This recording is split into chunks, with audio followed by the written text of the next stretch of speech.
रखेंगे। क्या राजा जनक ने उत्तर दिया? बतावे ईमानदार लोग बैठेगा। क्या राजा जनक जी ने इन्हें उत्तर दिया? और यदि नहीं दिया तो क्या इन्होंने धरती पलटी? अरे धरती नहीं पर फायदा तो कम से कम एक गद्दा पर देते। धन्य ये क्या है? आपने कहा था कि उत्तर नहीं दिया तो धरती पलटेंगे, यही तो बात थी। और जब उत्तर नहीं मिला था तो आपको धरती तत्काल पलटनी चाहिए, लेकिन आपने नहीं पलटी। उसका कारण मैं बता रहा हूं कि आपने धरती क्यों नहीं पलटी? क्योंकि आपने ये असत्य भाषण किया था, केवल भयभीत करने के लिए असत्य भाषण किया था। पृथ्वी पलटने का अधिकार ही नहीं है आपको। या आपने झूठ बोला था। क्यों? क्योंकि ये महात्मा कश्यप जी को आप पृथ्वी दान में दे चुके हैं और दान की गई वस्तु को नष्ट करने का कोई अधिकार नहीं होता है। कश्यपाय मया दत्त्वा यदा पूर्वो वसुंधरा विश्वेना वास्तविक मां कश्यपो अब्रवीत। जब आपने पृथ्वी महात्मा कश्यप जी को दान में दी तो महात्मा कश्यप जी ने कहा कि ये पृथ्वी हमारी है, तुम्हारा कोई अधिकार नहीं है, तो तुम रहोगे कहां? तो आपने कहा हे गुरुदेव, मैं आपको वचन देता हूं कि ये पृथ्वी हमारी नहीं है, हमारा कोई अधिकार नहीं है, लेकिन आपको वचन देता हूं कि अगर मैं पृथ्वी पर स्थान बनाऊंगा रहने के लिए तो उसका समय निर्धारित है। कब से कब तक? सूर्योदय से सूर्यास्त तक जो मध्य का समय है, उस समय में आप पृथ्वी पर रह सकते हैं और सूर्यास्त के बाद पृथ्वी पर रुकने का कोई अधिकार नहीं है। ये हम थोड़ी ना कह रहे हैं, कथा कह रही है।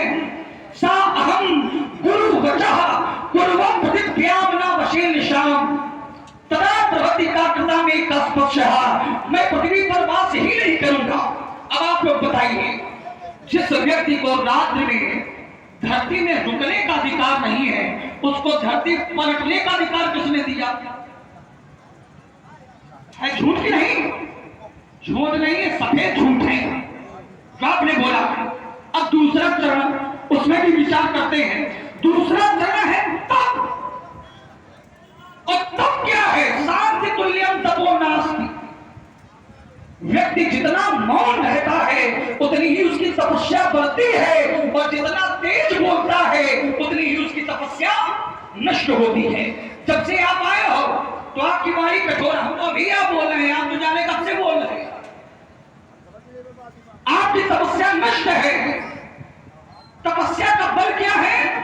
इंद्र कुसूर विशाला काल दंड हरि चक्र कराला, जो इनकर मारा नहीं मरे तो विप्र रोष पावक सो जरई। ये अस्त्र शस्त्र हैं और इनका प्रयोग बड़ा घातक होता है। दृष्टि गदा चक्र वज्र त्रिशूल अति खड्ग चंद्रहास फरसा मुसल पर सुकुंटा पट्टी सुवसी तलवार बर्छी चाकू भुसुंडी इत्यादि जितने भी अस्त्र शस्त्र हैं आदरणीय व्यास जी, जब ये काम न करें तब वहां पर ब्राह्मण की तपस्या प्रभावी होती है।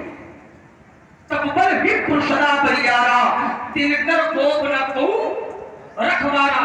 जहां अस्त्र शस्त्र निस्तेज हो जाए, निष्क्रिय हो जाए, वहां पर तपस्या काम करती है। और यदि आपके पास ये तप होता तो इतना लोहा लगौला देना घूम रहे होते। क्या भैया है? दूसरा चरण इनके पास नहीं है। तीसरा चरण ज्ञान। महाराज आपको ये ज्ञान होना चाहिए कि संसार में यदि सबसे बड़ा दान है तो वो है क्षमा का दान। यदि कोई आपके साथ दुष्टता भी कर दे, कोई जघन्य अपराध भी कर दे, यदि वो आपके साथ व्यक्तिगत है तो आपको क्षमा कर देना चाहिए। यही सबसे बड़ा दान है। इससे बड़ा संसार में कोई दान नहीं है, क्षमा। और ये आपका गुण है महाराज। तो क्षमा दान है। धनुष तोड़ने वाले ने मान लीजिए आपकी दृष्टि में कोई जघन्य अपराध भी कर दिया है तो आपको क्षमा कर देना चाहिए। लहे फंसा उठा मारेगा भूल रहे हो तो क्या तीसरा चरण है प्रभावित? यह तीसरा चरण भी नहीं है आप में। चौथा चरण है त्याग। अब का होना चाहिए व्यासी, तो त्याग होना चाहिए काम, क्रोध और लोभ, जिसके साथ ये मोह भी जुड़ा है, इनका त्याग होना चाहिए। यही तो उत्तर मिलता है। और एक दोहा प्रमाणित करता हूं व्यासी, तात तीन अति प्रबल है खल, अति प्रबल खल तीन है, काम, क्रोध, लोभ। और ये विशेषकर हानिकारक है आपके लिए। मुनि विज्ञान धाम मन करहि निमिष मोह क्षोभ।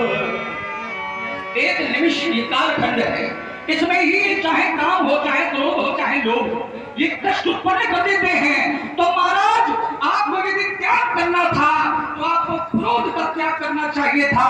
क्रोध का अपने ऊपर ला दे हो। संसार में शत्रु 6 हैं, काम, क्रोध, लोभ, मोह, मद और मत्सर। इन 6 शत्रुओं पर व्यक्ति को विजय प्राप्त करनी चाहिए, ना कि इन्हें अपनाना चाहिए। तो महाराज, आप क्रोध का जब त्याग नहीं कर पाए तो फिर ये धर्म का चौथा चरण कहां से है? कि नहीं, चारों चरण है। धर्म एक होता है, धर्म के चरण 4 होते हैं और धर्म के लक्षण 10 होते हैं। आपने 4 चरण बताए हैं और मैं धर्म के 10 लक्षण बता रहा हूं, और जिसमें प्रमाणित हो जाएगा कि आपकी बात सही है कि हमारी बात सही है। धति, क्षमा, दमो, आस्तेयम, सोचिन इंद्रिय निग्रह, धीर्यता, सत्यम, तो फिर अक्रोध हो। क्रोध करना धर्म का लक्षण नहीं है, क्रोध ना करना धर्म का लक्षण है। अक्रोध हो 10 धर्म लक्षण।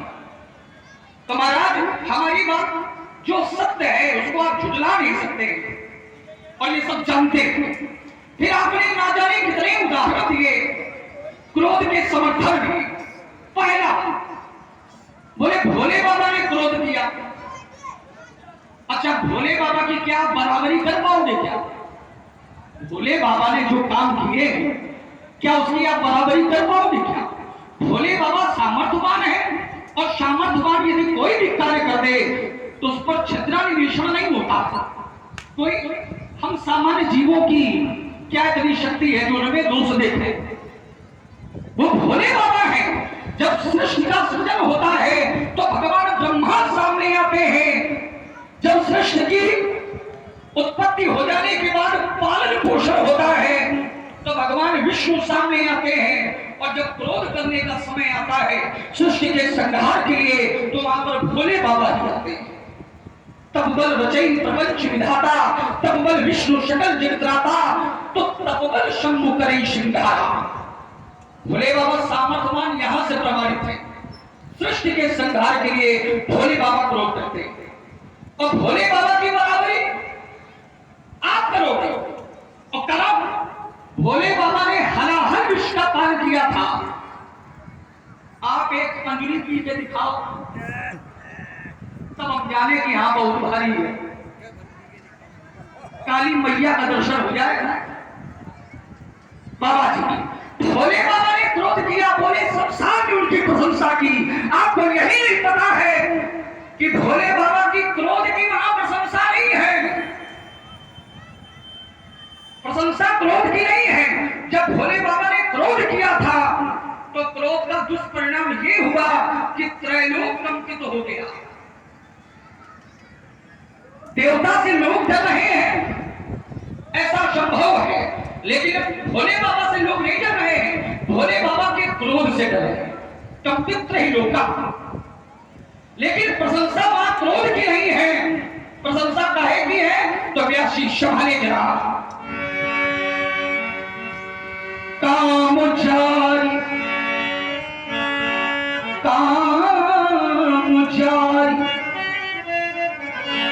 रति कहो वर दीन्हा। कामदेव को जलाया काहे से? क्रोध से। और कामदेव की पत्नी को वरदान दिया काहे से? कृपा से।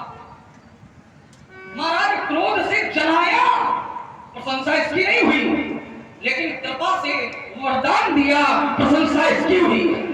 काम चारी रति कहूवर दीना, तो कृपा सिंधु यह अति भल कीन्हा। ये कार्य आपने बहुत अच्छा किया, जो आपने कामदेव की पत्नी को वरदान भी दे दिया। तो महाराज वरदान कृपा से है, क्रोध से नहीं। फिर आपने उदाहरण दिया हमारी गुरु विश्वामित्र जी का। बोले अगर मैत्री भाव होता तो वो किसी को मरवाने नहीं चाहिए। अरे महाराज ये संसार है, जड़ चेतन गुरु दोष में विश्व कीन करतार, प्रसन्न हंस गुण गाई थे। गुणों को वो ग्रहण करते हैं और गुणों का परित्याग कर देते हैं। वो जो निशाचर यज्ञ विध्वंस कर रहे थे, तो हमारे गुरुदेव यज्ञ के लिए कर रहे हैं, यज्ञ समाज कल्याण के लिए, संसार कल्याण के लिए कर रहे हैं। और वो निशाचर क्या कर रहे हैं? देखत यज्ञ निशाचर धावहि और करहि उपद्रव मुनि दुख पावहि।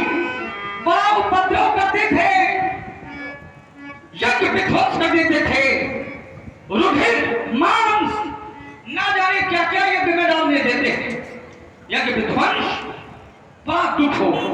अब है तो मुनि, चाहते तो वो उसी समय क्रोध कर देते, तो संसार में उन राक्षसों की कोई रक्षा करने वाला नहीं था।